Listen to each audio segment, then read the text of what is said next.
Olá, amigos e amigas, ouvintes da Rádio Nova Aliança, 103.3 FM, 710 AM. Olá, você que nos acompanha pelas redes sociais e pelo YouTube. Sejam todos muito bem-vindos e muito bem-vindas a mais um programa de Justiça e Paz. Eu sou Ana Paula Inglês Barbalho, estou como vice-presidente da Comissão Justiça e Paz e estarei com vocês nessa jornada de hoje, no nosso programa de Justiça e Paz, que vai ao ar pela Rádio Nova Aliança aos domingos, às 20 horas, e também pelo YouTube e as redes sociais da Comissão Justiça e Paz de Brasília, só que antecipadamente nos sábados pela manhã e com uma duração estendida. Eu estou hoje com o professor José Geraldo de Souza Júnior. Seja muito bem-vindo, José Geraldo, membro da nossa comissão. E nós vamos falar hoje de um tema extremamente importante, uma vez que nós viemos acompanhando esse processo eleitoral e falando do papel dos cristãos nesse processo de participação ativa e cidadã. Na última segunda-feira, o nosso cardeal, nosso arcebispo, Dom Paulo César, emitiu nota parabenizando o processo eleitoral e a eleição de Luiz Inácio Lula da Silva como novo presidente da República Federativa do Brasil. Nós percebemos esse movimento de Dom Paulo como sendo algo fundamental para este processo de condução democrática e a transição do atual governo de Jair Messias Bolsonaro para o governo de Luiz Inácio Lula da Silva, o retorno, terceiro mandato do então eleito presidente Luiz Inácio Lula da Silva. Nós vamos fazer alguns comentários sobre esse pós-eleição e vamos destacar também o papel do nosso querido arcebispo Dom Paulo César nessa condução da transição democrática no sentido de ter entrado em contato com o presidente Jair Messias Bolsonaro, buscando uma unificação e um diálogo em um momento tão importante, tão decisivo para o futuro do Brasil. Zé Geraldo, seja bem-vindo. Nós Sim, estamos aqui repercutindo essa atuação super importante do nosso arcebispo, no sentido de uma unificação e de um acolhimento a todos os brasileiros e brasileiras que na figura da igreja encontram um esteio seguro para que os processos da nossa eleição, do nosso Estado Democrático de Direito, sejam respeitados e todos os processos de transição sejam cumpridos. Seja bem-vindo, o plano é seu agora. Conte para mim. então, obrigado, Ana Paula. Cumprimentos aos ouvintes e a todos que nos seguem nas redes sociais, em nosso programa de Justiça e Paz, né? Acho notável o gesto de Dom Paulo. Política é isso, é gesto, né? Capacidade de oferecer caminhos, exemplos. Por isso que o Papa, eh, o, o Evangelizar com Alegria, né? Evangelii Gaudium, né? Diz que a política é a dimensão sublime da caridade, né?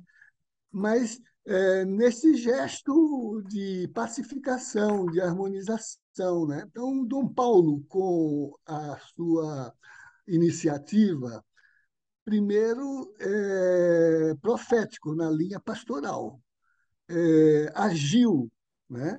Como é nosso método de trabalho, né? Nós avaliamos a realidade, né? Nós temos um juízo crítico sobre o que nos desafia, mas nós precisamos ter uma atitude de discernimento, que é simultaneamente uma atitude de concretização daquilo que julgamos para orientar exatamente a nossa ação, né? Então, ele, mais que tudo, mostrou que o exercício pastoral não é apenas portar um cajado, conduzir, né, os que formam a sua comunidade num caminho de fidelidade aos fundamentos, aos princípios do próprio Evangelho, né? Mas Dom Paulo não fez isso ocasionalmente, nem circunstancialmente, nem para aproveitar um vazio numa condição que já se colocava dramática, porque o silêncio do presidente incomodava a todos, né? Depois que o mundo inteiro reagiu, acolhendo o resultado, depois que as instituições reagiram no Brasil, legitimando o processo, havia um vazio que teve consequências, porque houve insurreições país afora, com danos sociais tremendos do ponto de vista dessa ação intempestiva nas rodovias brasileiras, né? Então, esse silêncio incomodava e abria espaço, né, para que tentações, né, vocações mais egoístas e se apresentassem. Então, ele tomou a iniciativa de procurar o presidente da República e, de certa maneira, né, estimulá-lo, orientá-lo, né, a que se manifestasse, agisse como um mandatário do país e um mandatário da República. Mas isso está também no seu carisma. Lembremos que, desde que se encardinou em Brasília, Dom Paulo se autoapresentou como vocação para o diálogo, né? Em todas as suas manifestações, inclusive aquelas que conosco ele já teve quando recebeu em alguns momentos a comissão, né?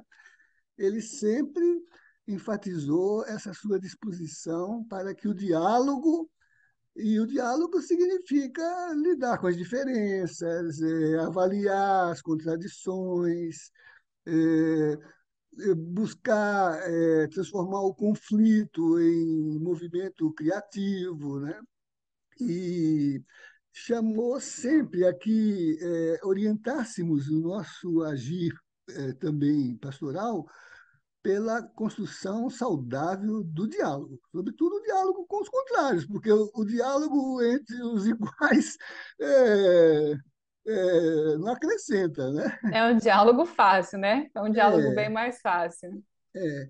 E, de outro lado, eu acho, né, Ana Paula, que Dom Paulo esteve à altura da confiança que o Papa tem nele. Não por acaso o designou agora para dois discatérios, né, em Roma, né? É, e o próprio Papa se manifestou diretamente ao povo brasileiro, pedindo a intercessão da Santa Padroeira para que no social nós resgatássemos a fraternidade, o amor, a superação pelo diálogo da violência, a recuperação do princípio da verdade nas nossas relações e não da mentira, né? Então, o Papa falou da exigência de tolerância, né? Então, veja que Dom Paulo está afinadíssimo com o magistério do Papa Francisco, e eu acho que isso esteve presente quando a verdade pode ser reconhecida pela prática que a gente realiza, o fato, o fato é que o presidente saiu do Alvorada e foi ao Planalto. E ali, né, só esteve a tempo de receber o coordenador da equipe de transição do governo eleito, o vice-presidente Alckmin, né? Também produzindo um gesto que é o essencial na política, né? Então, realmente, para nós é assim, é auspicioso, né? Sentir que toda a nossa ação de justiça e paz, né, tem correspondência no magistério que Dom Paulo propõe, né? realiza, Com concretiza, certeza. Ana, e agora, né, e talvez devesse também ser estímulo para que entre nós esses fundamentos fossem internalizados, vivenciados, praticados, né? Eu acho que é uma condução pelo exemplo, né? Uma condução do bom pastor que pretende trazer todos os fiéis para um novo momento da igreja, de união, de reconstrução, porque a gente sabe que essas diferenças políticas afetaram muitas famílias, inclusive, né? E eu achei muito interessante, assim, e achei perspicaz da parte de Dom Paulo e muito alinhado com o que o Papa Francisco coloca nas suas convocações de participação, inclusive de renovação da igreja. O Papa Francisco coloca como um imperativo fazer política inspirada no Evangelho a partir do povo em movimento, como uma forma de sanear as nossas democracias que são frágeis e abrir espaço para reinventar novas instâncias representativas de origem popular. E com isso, ele também pede o seguinte: que nenhum cristão permaneça alheio à tarefa de contribuir para que a sociedade se torne mais justa, solidária, fraterna, como um compromisso de fé, a dedicação à política.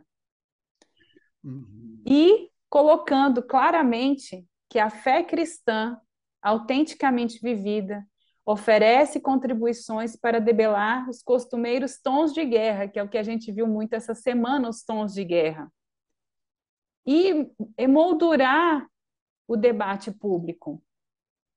Então, passar desse processo de construção de muros, como vinha acontecendo, para a construção de pontes. Nós somos todos brasileiros, nós somos todos irmãos, nós precisamos fazer este processo de reunião e de aproximação entre aqueles que pensam diferente politicamente, mas que compartilham muito mais experiências em comum.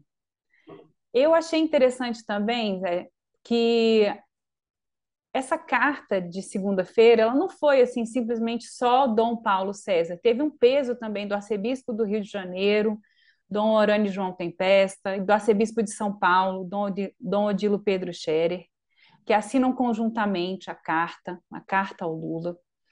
E isso trouxe uma clara sinalização do papel da igreja no reconhecimento da eleição de Luiz Inácio Lula da Silva. E também tem um ponto que a carta cita, a encíclica do Papa Francisco, que fala do amor na vida privada e do amor na vida pública. Você falou da Fratelli Tutti, né? A ação do ser humano, tanto na vida íntima como também no seu aspecto social, exige reconhecer que o amor, cheio de pequenos gestos de cuidado mútuo, é também civil e político, manifestando-se em todas as ações que procuram construir um mundo melhor. Olha que fala poderosa. É, aliás, né, a meu ver, né, é, duas invocações surgem dessa consideração que você acaba de fazer, né? A primeira, pensando a fraternidade como uma categoria, né, que foi construída pelo impulso da cristianização do mundo, né?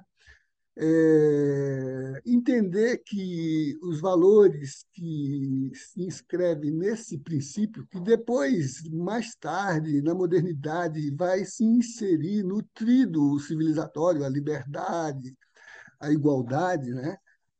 Mas é a fraternidade o princípio que realiza os outros dois, porque sem a fraternidade, liberdade e igualdade são promessas vazias. E este é um construto que vem dos fundamentos que balizam, né, a promessa do reino, um mundo humanizado por valores, né, e que se realiza no amor, na consideração do outro, na disposição de não deixar nenhuma ovelha se desgarrar, né? Mesmo que possa ser uma ovelha birrenta, uma ovelha buliçosa, teimosa, né?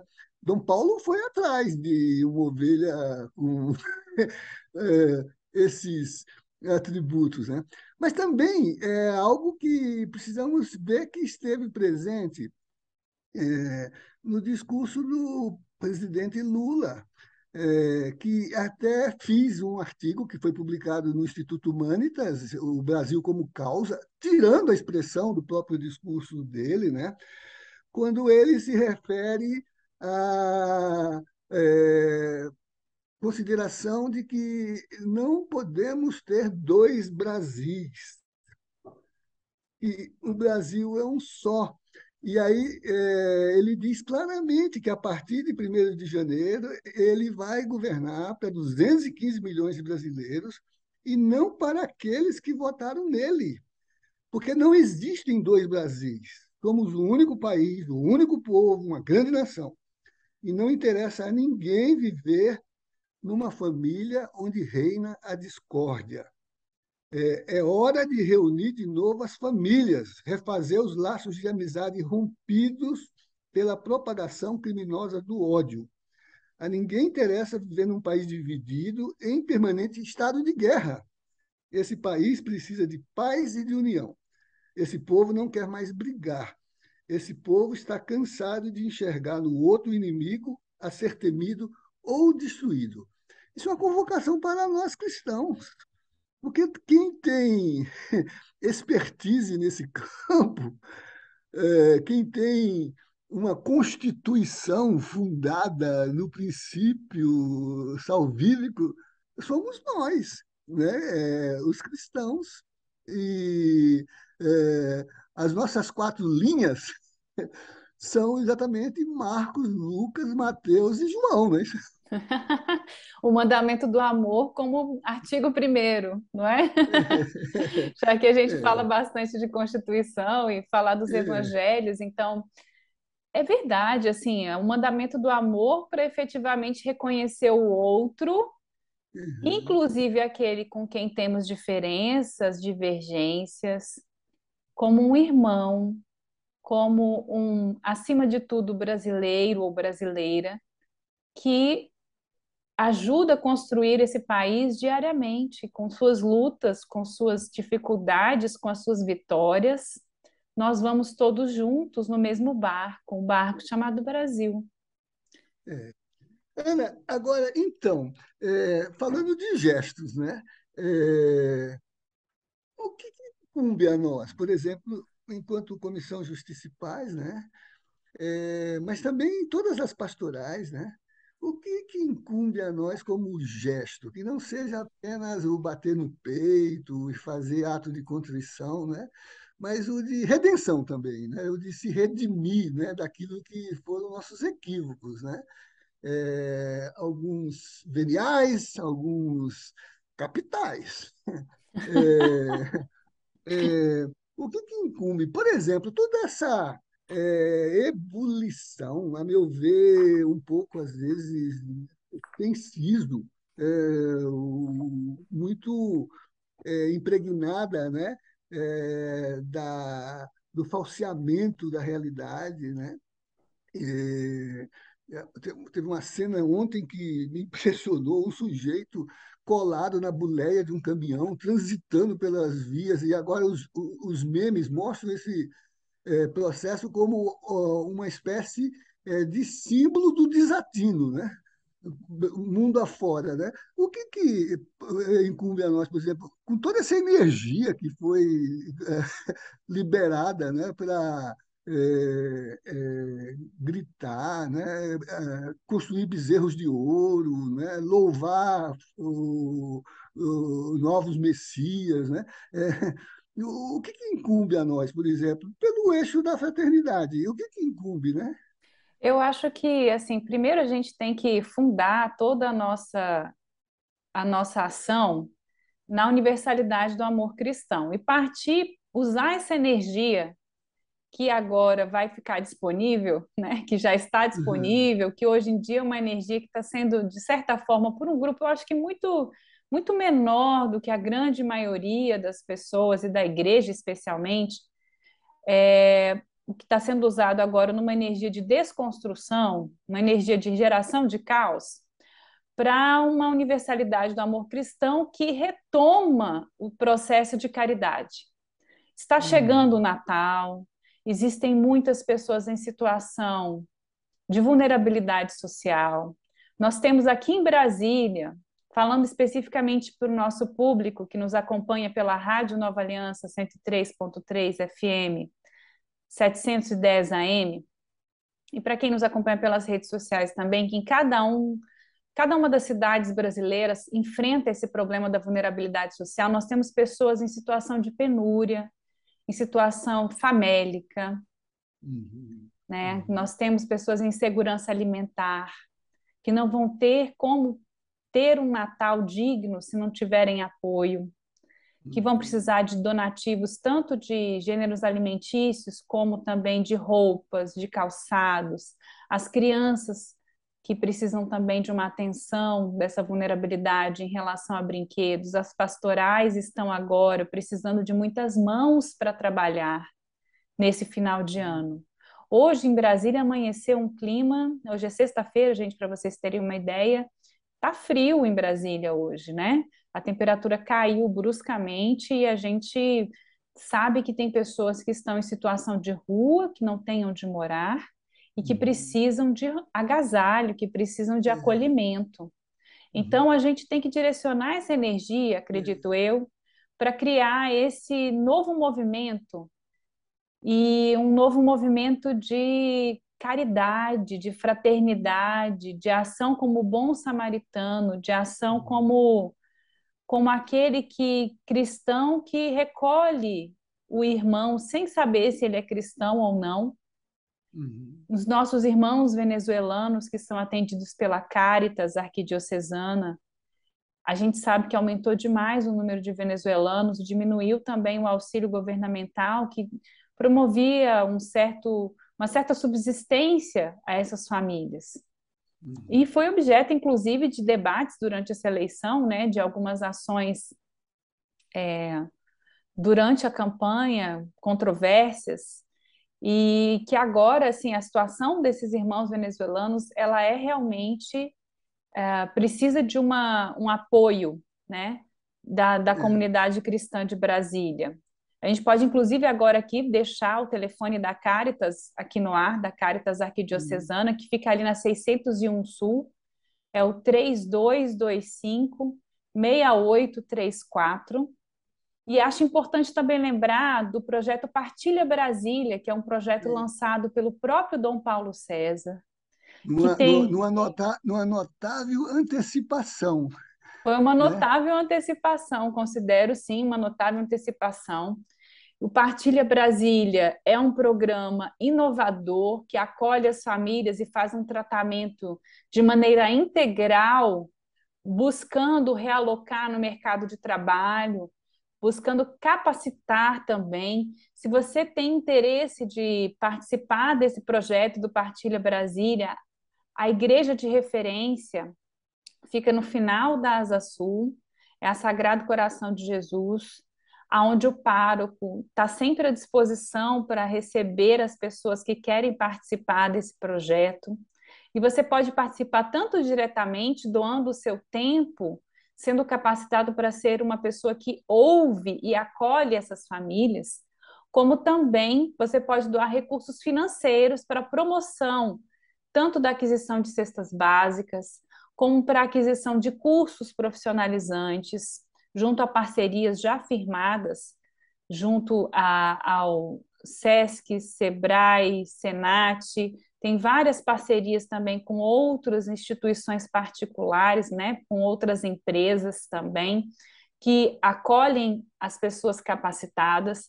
Então, tem muitas formas de você participar dessas ações de caridade e direcionar essa energia que a gente está sentindo, essa indignação que muitas pessoas estão sentindo, para ações construtivas de caridade, de amor ao próximo, especialmente seguindo o exemplo de Dom Paulo César, o nosso arcebispo de Brasília, buscando a construção de diálogo, de pontes e o direcionamento dessa energia necessária, essa energia necessária de mudança para a construção de um Brasil melhor, para a construção de uma Brasília melhor.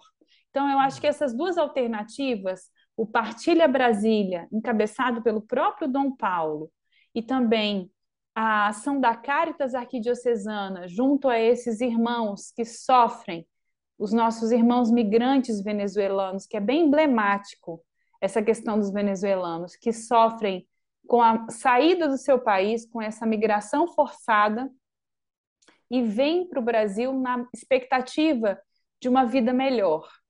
Então, acho que são duas ações muito importantes, sem esquecer, é claro, das outras pastorais sociais da igreja, que neste momento, neste final de ano, estamos entre novembro e dezembro, tem muitas iniciativas de acolhimento e direcionamento de recursos, de gêneros, né, alimentícios, de roupas, de calçados, de brinquedos para os nossos irmãos que são menos favorecidos. Ser cristão também é isso. Ser cristão é a partir sobre do tudo mandamento, isso. é sobre tudo isso. Sobre Fora tudo da isso. caridade não há salvação, não é verdade?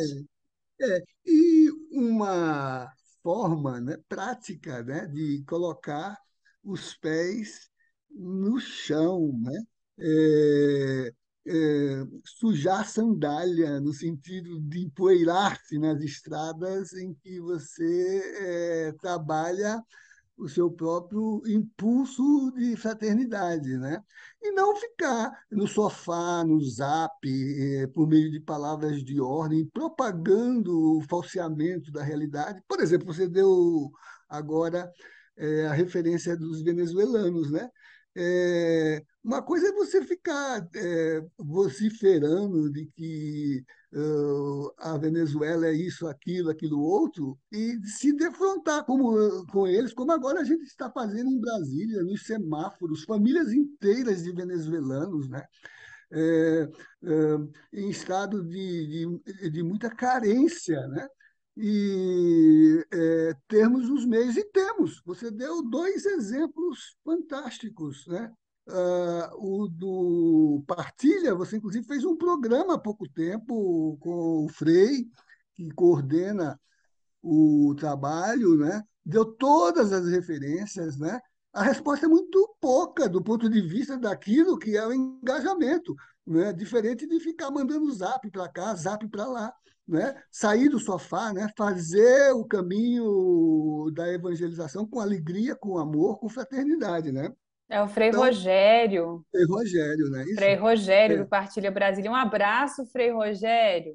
Parabéns. Temos notícia de que o Partilha Brasília está se tornando uma referência em Brasília do acolhimento e direcionamento de recursos e de todo tipo de acolhimento mesmo, humanização mesmo, ver o outro como é que fala assim, o projeto de futuro que nós queremos, né?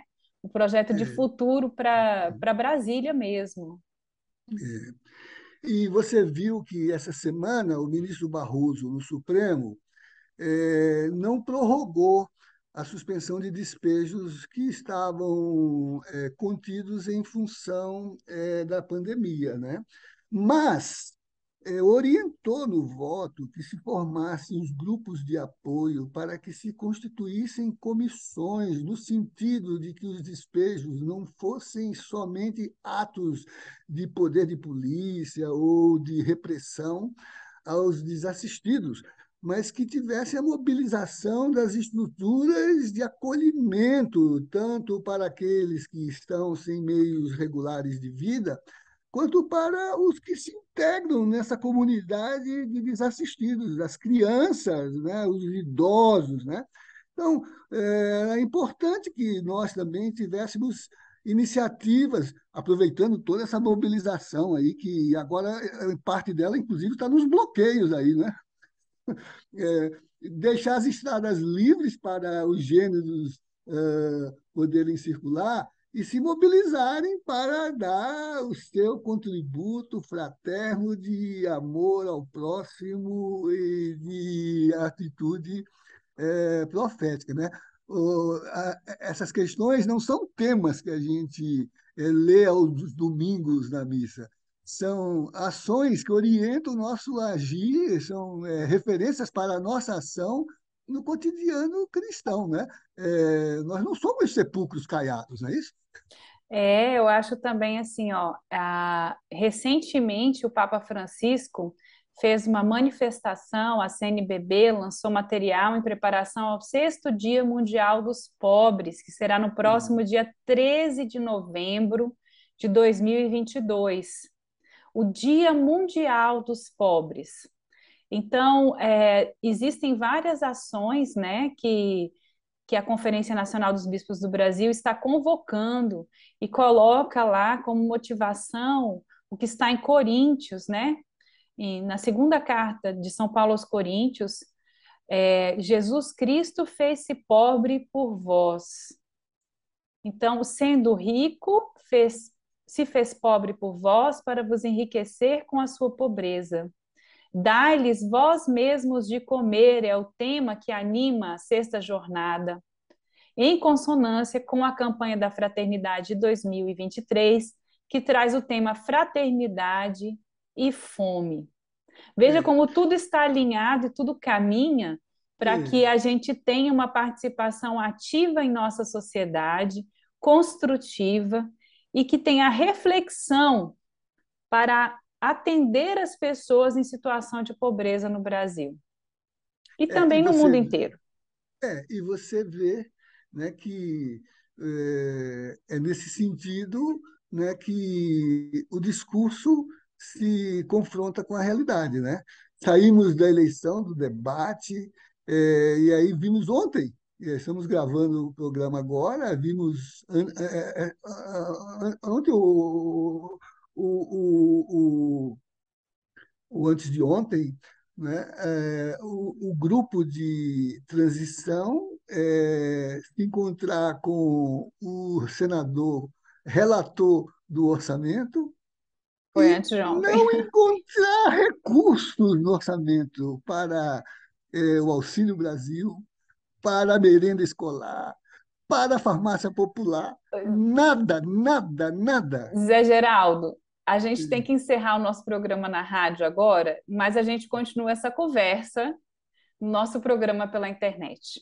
Você que nos acompanhou, muito obrigada pela sua audiência.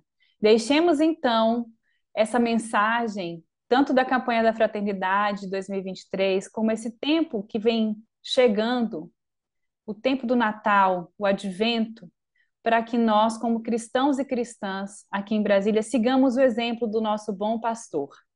Muito obrigado, Dom Paulo César, por essa ação, além do discurso, a ação de acolhimento e de guia para toda a sua igreja, a nossa igreja aqui de Brasília.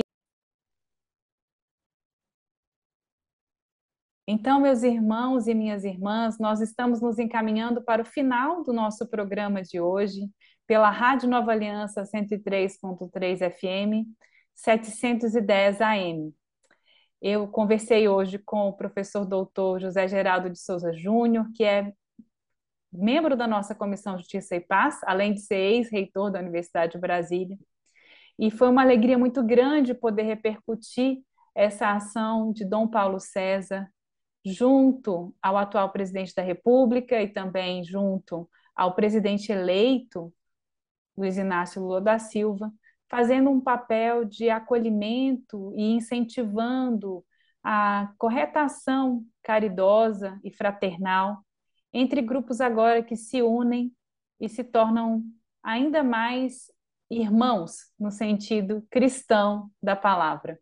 Nós ficamos com o Evangelho de Simone Furquim na sequência e agradecemos a sua paciência e o seu acolhimento nesse nosso programa. Zé Geraldo, sua mensagem final de despedida aos nossos ouvintes.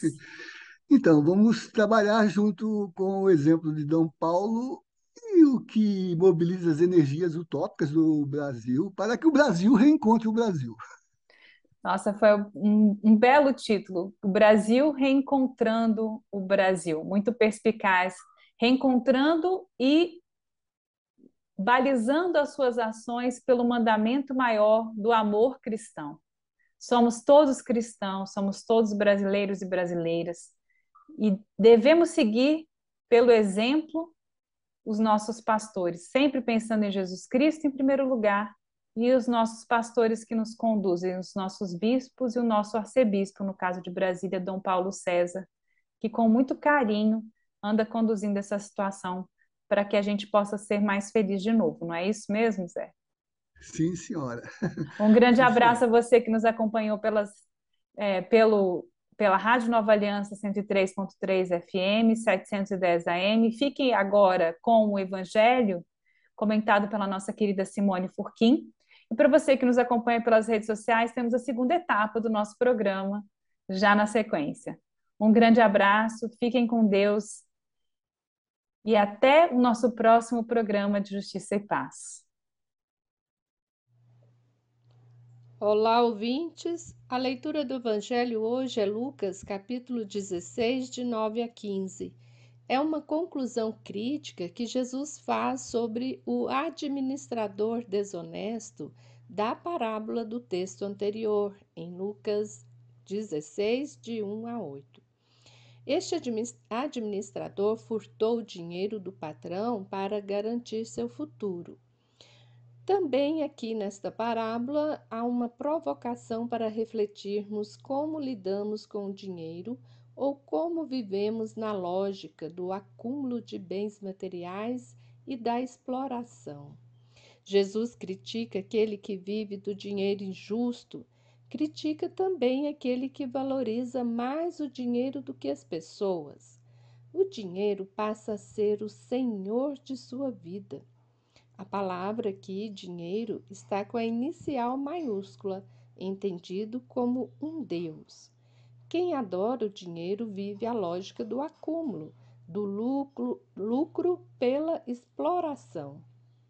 É a lógica do projeto político que prega que devemos cortar na carne o orçamento dos serviços essenciais, como a saúde, educação, segurança, moradia. Também é a lógica daqueles que pregam que devemos fazer o sacrifício para melhorar a economia do país. Por causa dos intermináveis sacrifícios, já perdemos muito dos direitos adquiridos, como a previdência social, os direitos trabalhistas, que atinge a maior parte dos empobrecidos de nosso país. Na encíclica Evangelii Gaudium, no número 55, o Papa Francisco faz a mesma crítica. Ele diz que nós criamos novos ídolos quando aceitamos que o dinheiro domine sobre nós e as nossas sociedades. A crise financeira que atravessamos nos faz esquecer que, na sua origem, há uma crise antropológica profunda, ou seja, há a negação da primazia do ser humano, ou seja, o ser humano tem que estar no centro e em primeiro lugar. Jesus critica a lógica do sistema que prega que para ser feliz, realizado, a pessoa tem que ter os bens materiais e passa a adorar o Deus mercado. Veja que o mercado tem até sentimento. Quantas vezes ouvimos nos noticiários que o mercado está nervoso? Quem é esse mercado? Não podeis servir a Deus e ao dinheiro. O evangelista fala que os fariseus são amigos do dinheiro e zombam do ensinamento de Jesus. Por causa disso, Jesus foi mais enfático ainda com eles e disse: Vós sois os que passam por justos diante dos homens, mas Deus conhece os corações. O que é levado para os homens é abominável diante de Deus. Deus sabe bem a origem do dinheiro da falsa caridade que está sendo feita para se passar por justo. Esse dinheiro é abominável para Deus, porque foi adquirido a partir da exploração das pessoas, gerando pobreza e miséria no mundo. Quem tem o dinheiro de origem iníqua não está preocupado com a justiça socioambiental, com as desigualdades econômicas, com a fome, com a miséria. Então, que aprendamos com o Evangelho a servir a Deus e não ao dinheiro. Aprendamos a viver a lógica do reino, que é a partilha, e não a lógica do sistema consumista e individualista que explora os seres humanos e o meio ambiente. Oi, você que nos acompanha pelas redes sociais, seja muito bem-vindo, seja muito bem-vinda. Nós estamos agora dando continuidade ao nosso programa de Justiça e Paz, que vai ao ar todos os sábados pela manhã nas redes sociais do YouTube e do Facebook, e é maior do que o programa que vai ao ar pela Rádio Nova Aliança 103.3 FM, 710 AM. Vocês já nos acompanharam no primeiro período e nós vamos retomar, então, o que o professor José Geraldo falava sobre essa atitude cristã de fraternidade e sobre essa reunificação do Brasil, né? Esse reencontro, o Brasil reencontrando o Brasil. Eu entendo, Zé Geraldo, que esse tema é fundamental nós falarmos sobre ele, quebrarmos o tabu e falarmos sobre esse momento que é inevitável e, como é que fala assim, ele pode estar mais distante ou mais próximo, depende da nossa abertura ao diálogo, Uhum, mas ele é inevitável, esse processo de reencontro do Brasil. Que uhum, seja um reencontro num ambiente de fraternidade, num ambiente de paz social, num ambiente de busca pela diminuição da desigualdade, de um projeto verdadeiro de Brasil. E agora uhum. essa é a nova etapa do nosso programa e a nossa oportunidade de conversar um pouco mais sobre o que esperamos, o que esperar e como esperar desse processo de reencontro. Brasil reencontrando o Brasil. É, eu diria assim, o presidente Lula disse com muita convicção, naquele discurso escrito, né, bem pensado, que o mundo estava com saudade do Brasil. E para nós, assim, que perdemos o foco, né, porque quando a gente está muito imerso no sombrio e a luminosidade se apresenta, a gente enxerga tão pouco antes como depois. A gente perde um pouco o foco. Mas eu fiquei assim absolutamente impressionado com o imediato reconhecimento que veio do mundo todo da alegria do reencontro do mundo com o Brasil. Todos os presidentes, ministros, os grandes países, até mesmo aqueles países que não servem muito de exemplo para nós, todos, manifestando a alegria de recuperar a presença do Brasil nas grandes mesas de debate sobre o destino da casa comum, né? Sim. E eu acho que esse é um ponto que para nós é importante, né? Você que é do campo, estuda esse tema, se engaja nele, né? Fiquei assim orgulhoso, né, de ver, por exemplo, considerando a agenda deste mês de novembro, A COP né? 27 que se avizinha. Exatamente, Para né? quem não sabe o que é COP 27, vamos fazer um parênteses, Zé Geraldo. Para quem não sabe o que é O, COP 27, são a Conferência das Partes, no seu 27º encontro, onde os países enviam seus representantes para dialogar sobre possíveis diretrizes, orientações e decisões relacionados a determinado tema, né? Por isso é dentro de um framework, é dentro de uma moldura, né, delimitada, e nesse caso é o tema especial é a questão da crise climática, do meio ambiente, do desenvolvimento sustentável. Então, o Brasil ele estava um tanto quanto alijado dessas discussões, e o presidente Luiz Inácio Lula da Silva, o presidente eleito, foi convidado para a COP27, antes mesmo, vamos dizer assim, de assumir como mandatário brasileiro, dada a importância do Brasil, especialmente como sendo o país do mundo que tem o maior reservatório de floresta amazônica ainda em pé, né?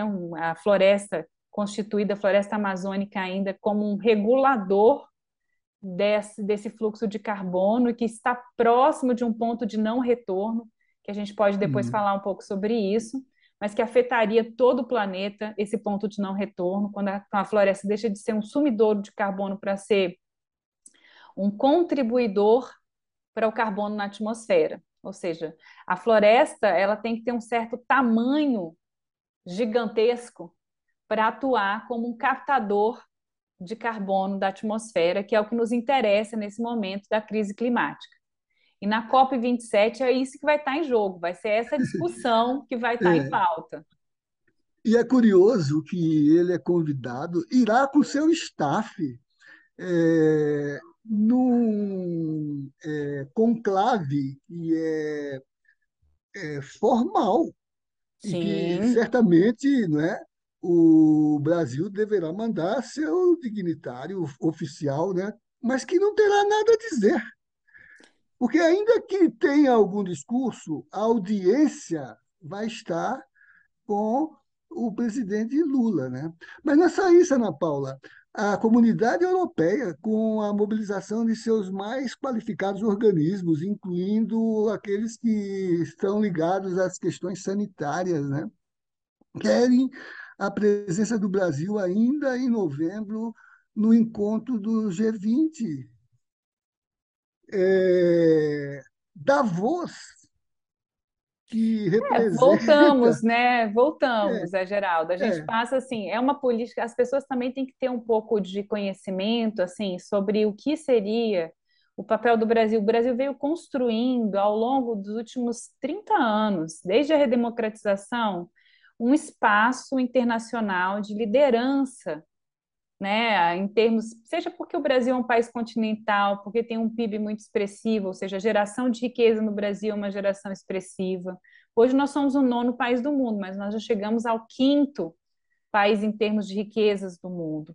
Nós temos um grande potencial de recursos naturais, nós temos a maior floresta tropical do mundo, a maior pedaço da floresta amazônica também está no nosso país, os maiores maiores aquíferos. aquíferos do mundo, né? O aquífero Guarani, especialmente, que tem um potencial de manancial de água doce, potável, imenso, algo é continental mesmo. Então, o Brasil não tinha como você excluir o Brasil das principais negociações em relação ao clima, em relação à mudança climática, em relação ao futuro do desenvolvimento sustentável, à utilização de energia.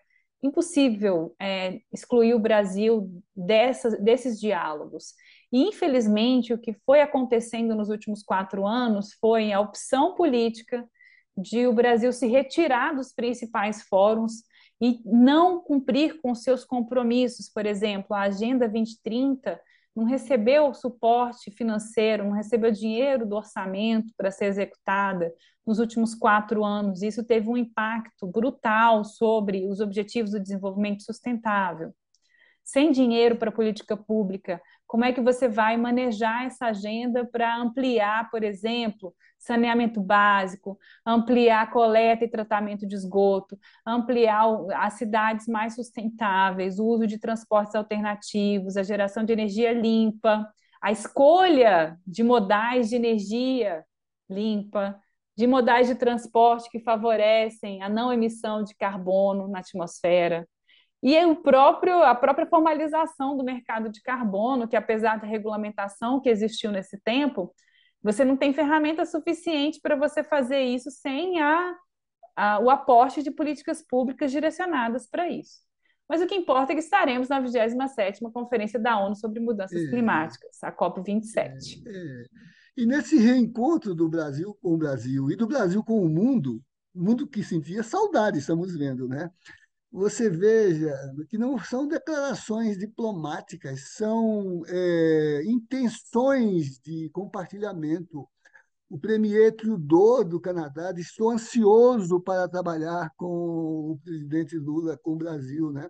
Mas veja, imediatamente, pela simples proclamação do resultado, a Noruega e a Alemanha reativaram os fundos de sustentabilidade, que são fundos constituídos por milhões de dólares, dentro do É, contexto de financiamento das ações de salvaguarda do o processo de preservação climática e das reservas estratégicas de sustentabilidade. Não é do Brasil, é do mundo, né? E o e o presidente Lula disse: dinheiro, um dinheiro de doação, um dinheiro que chega ao Brasil, um investimento internacional em doação, ou seja, não tem é, contrapartida é, financeira. mas por que não é usado? Porque é um dinheiro que é monitorado, não tem meio de poder produzir desvios de aplicação, né? É. É um dinheiro, né, que passa pela contabilidade do sistema mundo e Isso, que, se por desculpa, conseguir, você dizia da fala do Lula, desculpa, eu te interrompi. a, a, com rela- o que da fala do Lula? Você falou o Lula, que você estava falando dos fundos da Noruega e da Alemanha. Sim, sim, sim, não. Então, o simples fato de ter proclamado, né, a nova designação já resgatou a confiança de que esses fundos podem ser reativados, porque a condição de aplicação deles, né, obedece aos seus fundamentos finalísticos, quer dizer, aplicar, e porque tem a convicção, né, de que há uma identidade preservada a soberania do país, de atenção às exigências de financiamento das políticas de preservação e de sustentabilidade do planeta, né, da casa comum, né? Então, eu estava dizendo, em relação a isso, do ponto de vista desse reencontro do Brasil com o Brasil, esse primeiro movimento que matar a saudade que o mundo tinha do Brasil, né? Agora, o outro plano é este que penso representa a re- remodelagem, reconfiguração do sistema político e institucional interno. Também todas as experiências, as estruturas dos poderes constituídos se articularam para traduzir para o social, né, a sua vocação democrática, né, legislativo, judiciário, as estruturas de apoio, como tribunais de contas, né, é, e, numa demonstração de que se republicaniza o país, né, que se coloca o institucional como construção democrática a serviço do bem comum, para atender ao bem comum, né?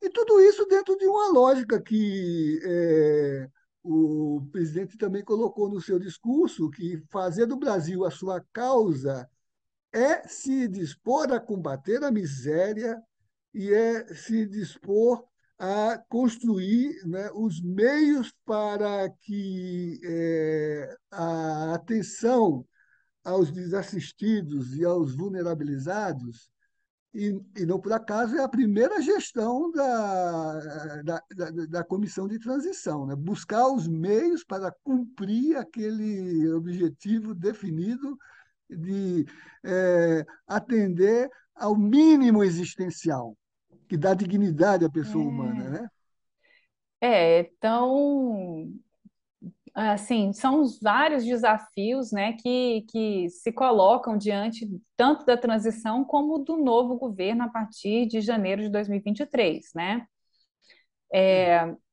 Você falava no final do bloco anterior de que não tem dinheiro para nada. E isso foi uma constatação essa semana, que existia a promessa do Auxílio Brasil de R$ 600 garantido, não está garantido no orçamento, não está garantido a Merenda escolar. financiamento da merenda escolar, não está garantido o financiamento da farmácia popular. E assim ainda existem desafios em relação, por exemplo, ao orçamento secreto, né? Porque o orçamento secreto ele suga, né? Uma parcela considerável de recursos. A gente está falando aí mais ou menos de 60 bilhões entre 2021 e até 2022. E o previsto para 2023 é aumento ainda mais de 23 bilhões, né? Então, na prática, você está falando de uma parte dessa necessidade de recursos que está entre 100 bilhões e 150 bilhões para financiar essas demandas, né, do povo brasileiro, que precisa ser reequacionada, né? Então, o orçamento tem que passar por alteração, já vai ser feita uma proposta de emenda à Constituição em relação ao teto de gastos, né? E buscando recursos para movimentar esses programas que são fundamentais para a ação, principalmente junto aos mais pobres, né? Então, assim, um governo que coloca claramente na sua intenção de discurso e pragmaticamente nas suas reuniões, já iniciando o processo de transição, do ajuste da transição, para buscar dinheiro para atender os mais pobres do Brasil. Ou seja, faz uma opção preferencial pelos pobres, não é isso? Isso extremamente alinhado com a expectativa, vamos dizer assim, da cristã, né? O Papa É, Francisco.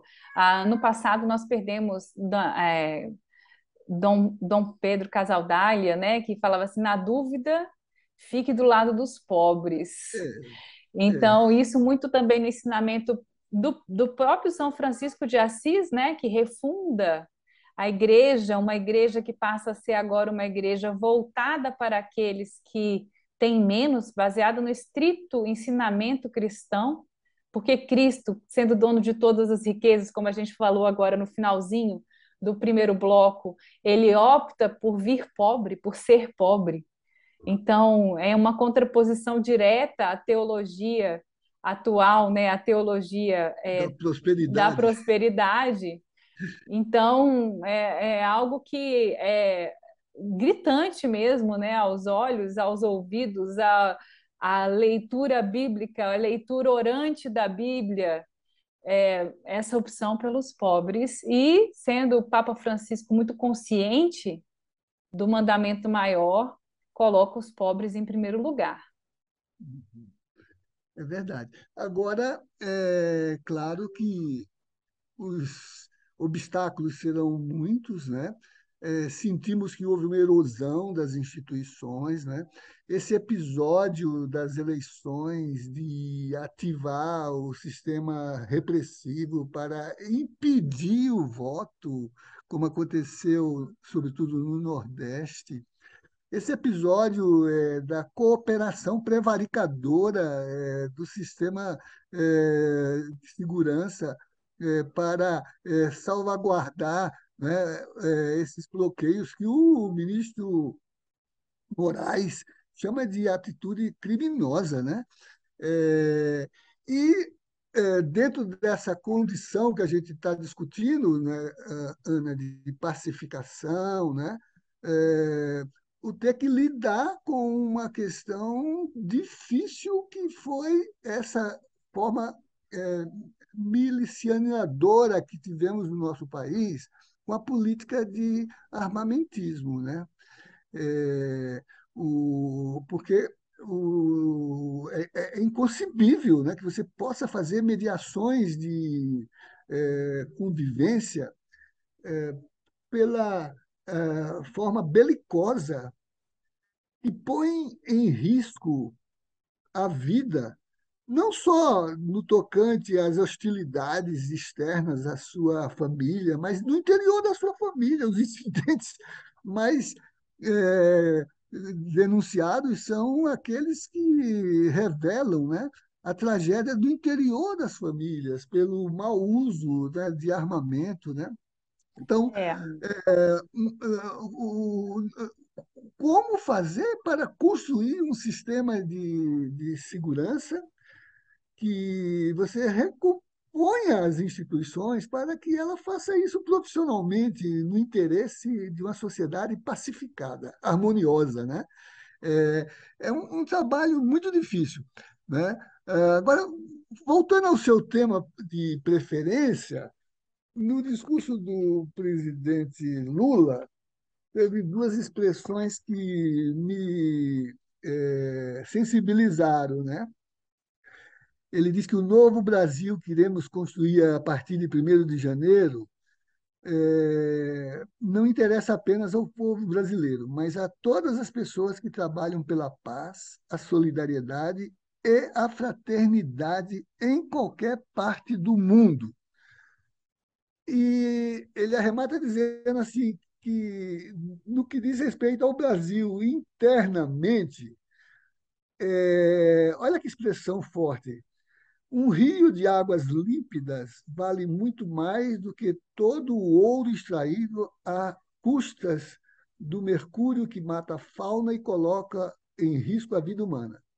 E quando uma criança indígena morre assassinada pela ganância dos predadores do meio ambiente, uma parte da humanidade morre junto com ela. Quer dizer, isso não é uma frase de efeito, não é uma retórica da discursividade. É uma concepção de sociedade, é uma concepção de planeta, é uma concepção de mundo, não é, Ana? é um O que marco significa, por exemplo, civilizatório. você falava, né, que a floresta em pé ela satisfaz economicamente mais do que o desvario do desmatamento. E É, serve à ganância, mas não serve ao desenvolvimento, não é isso?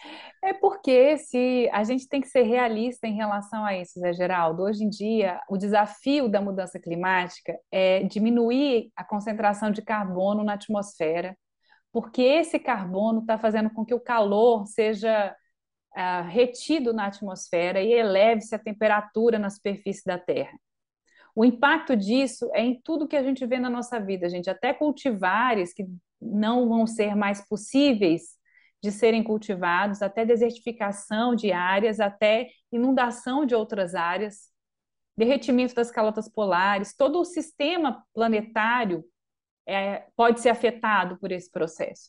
Então, assim, não adianta você ganhar muito dinheiro extraindo ouro e devastando a floresta, se depois você não vai ter mais humanidade, certo? Porque o planeta vai subsistir à humanidade. Nós é que vamos ser os principais afetados. O planeta vai mudar como mudou ao longo de eras e vai subsistir, vai existir. Só um cataclisma astronômico pode barrar o planeta Terra. Mas a humanidade é muito mais sensível a isso. A nossa presença na superfície do globo terrestre é muito mais recente. Então, talvez uma parte da humanidade consiga subsistir de fato a isso, os mais ricos provavelmente, mas a grande, imensa parcela da população vai sofrer muito com esse processo de mudanças climáticas. Se fala em mudanças climáticas porque em algumas regiões vai se tornar mais seco, em outras mais úmido, então você tem uma mudança em todo o sistema de fluxo hídrico, de presença ou ausência de vegetações e tudo mais. Mas o Brasil, assim, o Brasil agora, com esse discurso, Zé, o Brasil volta para a sua tradição de uma liderança propositiva, uma liderança mundial que dita um pouco o ritmo do jogo.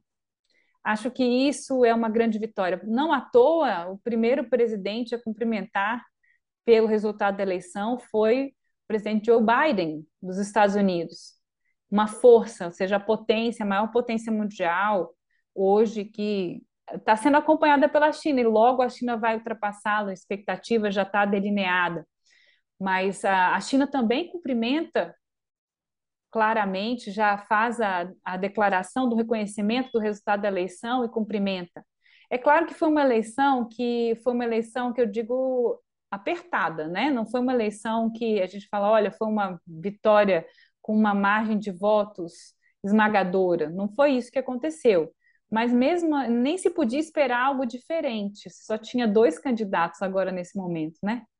Então, É, e assim, a gente ao longo dessas semanas foi reportando os absurdos que aconteceram nessa eleição, fomos de absurdos, e o pós-eleição também, mas eu acho que uma minoria que está nesse pós-eleição, que está engajada ainda. A gente sabe que tem áudios, por exemplo, do filho do presidente da República, do Eduardo Bolsonaro, convocando as pessoas para participar dessas manifestações. E são manifestações claramente com uma perspectiva golpista de não aceitação do resultado das eleições, de questionamento do processo eleitoral, com as fake news das mais diversas. O pessoal lá em Porto Alegre recebeu a notícia pelo WhatsApp de que o Alexandre de Moraes, o juiz, o magistrado, Alexandre de Moraes, presidente do Tribunal Superior Eleitoral, tinha sido preso, a noticiosa, né, a desinformação. E eles estavam comemorando isso. E isso não aconteceu. Então você vê que ainda existe uma certa mobilização desses grupos por notícias falsas. Inclusive, a comunicação pela verdade foi o tema do nosso último programa, a semana passada, e, e é importante o cristão atentar para isso, né? É importante a gente estar sempre é. atento e vigilante em relação a essa propagação de notícias falsas. Aliás, no que nós conversávamos na primeira parte, essa chamada para que a ação pastoral seja mais fraterna no sentido comunitário, que a gente se engaje nos programas da Caritas, do acolhimento que o Dom Paulo propõe, né? Talvez retire a nossa ação de comunicação do artificial das redes, desse sistema de fake news, né? E nos coloquem na franqueza do diálogo face a face, à luz assim das exigências do serviço pastoral, né? Em contato com o real, né? E possivelmente nos permita nos reeducarmos do ponto de vista da construção coletiva dos valores, dos princípios. Eu acho que isso pode ser um bem, né? Agora, quando você diz assim que a eleição foi teve um resultado numérico muito dividida, eu diria assim, Ana, não é tanto assim. Primeiro, você veja, o Lula até disse que quiseram me enterrar vivo, não é isso? É. Mas como eu sou semente, se nos enterram, a gente renasce, né? Mas da sua própria possibilidade de ressurgimento, depois de um processo que hoje está caracterizado como resultado de um lawfare, né? De um uso do sistema jurídico para um fim político, né? Do fenômeno da utilização de recursos imponderáveis para financiar um sistema de eh, desinformação e de manipulação da vontade eleitoral, compra de votos, compra de consciências, né?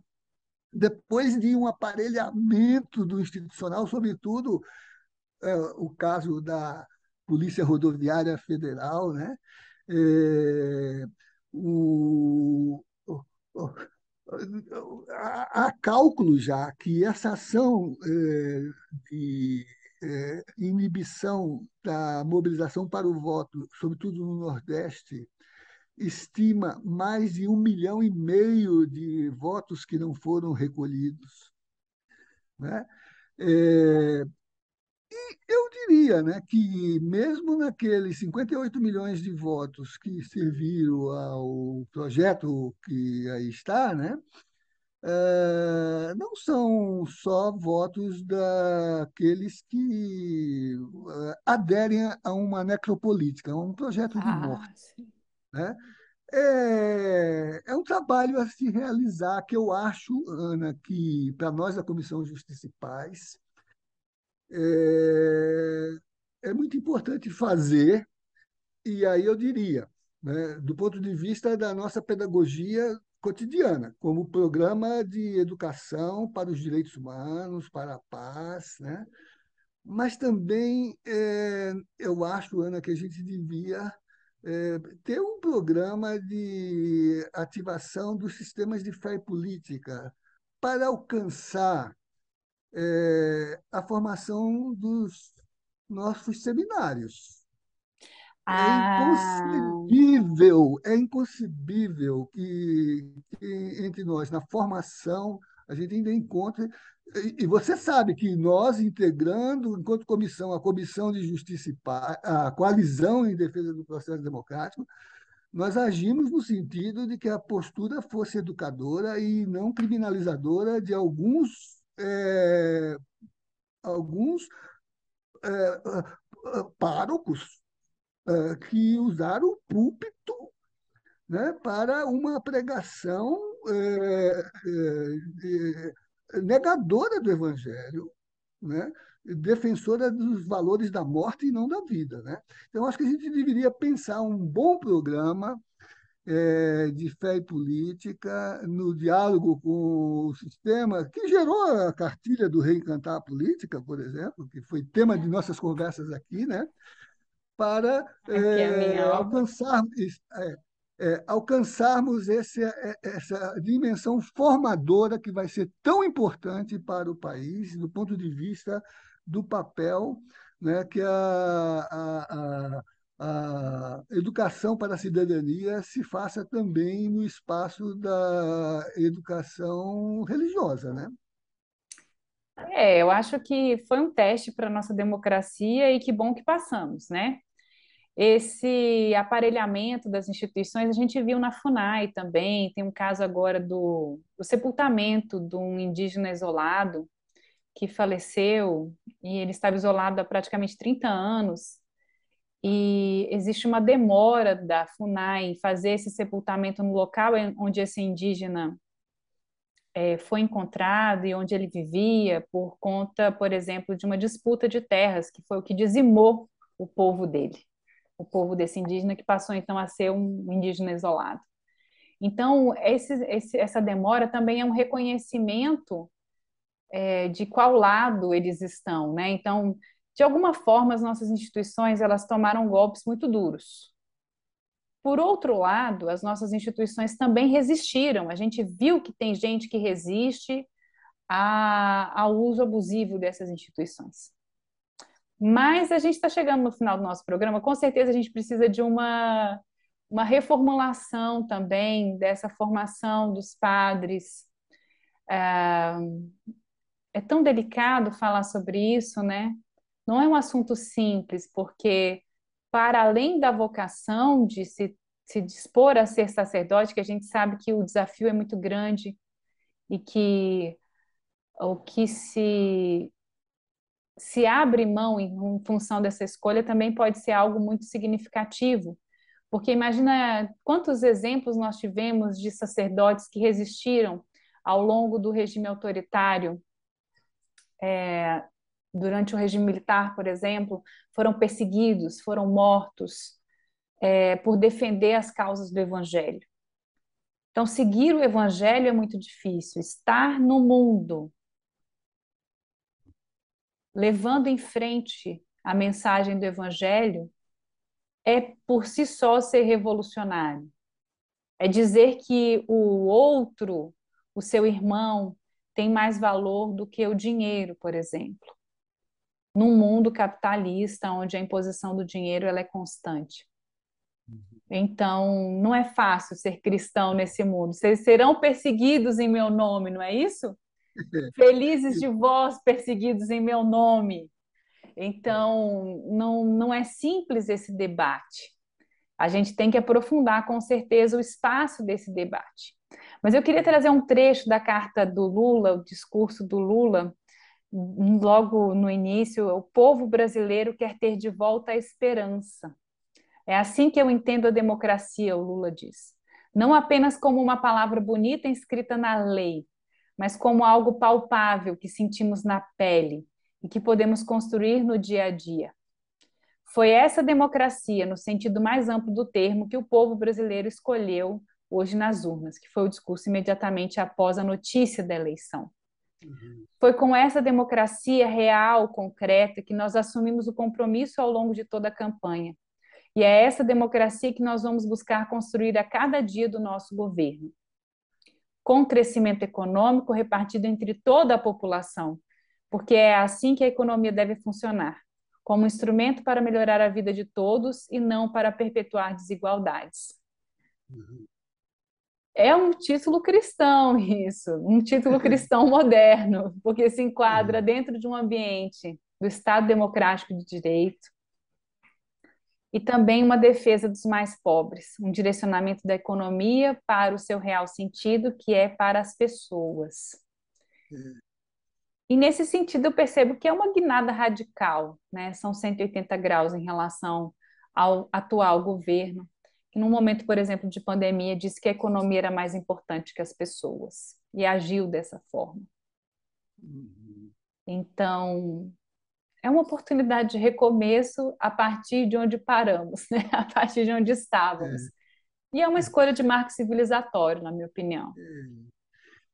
E eu acho que isso é um alento, porque eu sempre fui, seguindo até o que Frei Beto mencionou há algum tempo, de que devemos deixar o pessimismo para tempos melhores, né? Mas pensar assim, que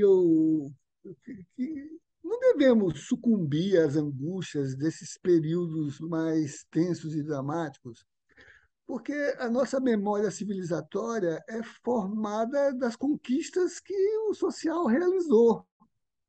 E por isso, quando há, de certo modo, assim, interrupções nesse processo, a gente não regride, a gente se coloca Concordo. na perspectiva de retomada a partir de um patamar que já foi avançado, né? E por isso o acumulado que a gente tem, o potencializador, né, de mais avanços. Por isso que a professora Marilena Chauí diz que a democracia não é uma forma de governo, é uma forma de sociedade, né? Que eu acho que é o que nos protegeu nesse surto autoritário que tivemos há pouco, né? Pense, por exemplo, que foi a participação democrática que criou o SUS, que não permitiu que a população ficasse desassistida num sistema de negação da ciência e da vida, né? O SUS salvaguardou é, o, e a experiência participativa, né, agora aponta. é, Mas, Zé Geraldo, você estava falando do SUS e de como foi protetivo o sistema do SUS ao longo da pandemia, por exemplo, como houve resistência, uma resistência positiva, no sentido de resguardar a população, e como algumas das nossas instituições fazem diferença nesse processo da população, da política pública, como a boa política pública se manteve ao longo do tempo. Exato, na linha de que o reatar da história não é necessariamente um regresso, um refluxo, uma derrota, mas um acumular de energia para saltos. O SUS foi o referencial de uma democracia participativa que permitiu que, mesmo no negacionismo de um governo que operou todo o tempo para prevalecer o econômico sobre o humano, né?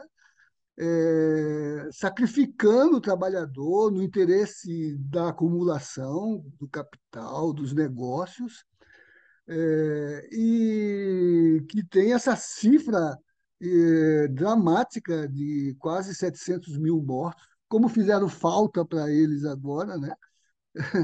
O SUS, que foi criado com essa dimensão de uma democracia participativa, com controle social, deliberativo e de fiscalização, né? Mostrando que esse modelo, espalhado no sistema político brasileiro, nos conselhos, mesmo com o esforço de tentar desmantelá-los, como se fez com o Confeia, por exemplo, que trabalha a questão da segurança alimentar, né?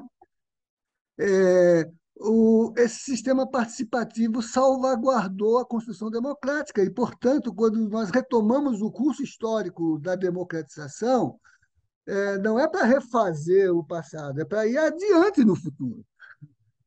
É Eu acho que é verdade. o horizonte que se abre para nós, não é isso? É o horizonte que se abre para nós. Nós não temos que refazer as coisas, nós temos que reatar o movimento de continuidade da passagem do presente para o futuro, né? Que está na consciência do social. Por isso que, nos momentos mais dramáticos, foi o social que salvaguardou a democracia, como os indígenas na esplanada, né? Preservando a democracia contra o fascismo, né? Eh, e, de certo modo, como os movimentos sociais. Por isso que o Papa Francisco nunca perde de vista que seu diálogo mais intenso e mais contínuo é com os movimentos sociais, né? Vocês são os sujeitos da grande transformação, ele diz, não é isso? Vocês são os sujeitos da grande transformação. A gente vê que tem todo um ciclo, né? E você vê, o É, SUS resistiu também, as políticas de saúde resistiram, porque essa participação popular está na lei. Fica uma dica aí para nós agora, nesse novo momento, de incluir a participação popular e os movimentos sociais dentro das políticas públicas por força de lei. Porque esta última escolha política do presidente Jair Messias Bolsonaro foi pela extinção dos conselhos com participação popular logo no início do seu mandato. Então, também é algo a se pensar. políticas de Estado, né? E não políticas de governo, né?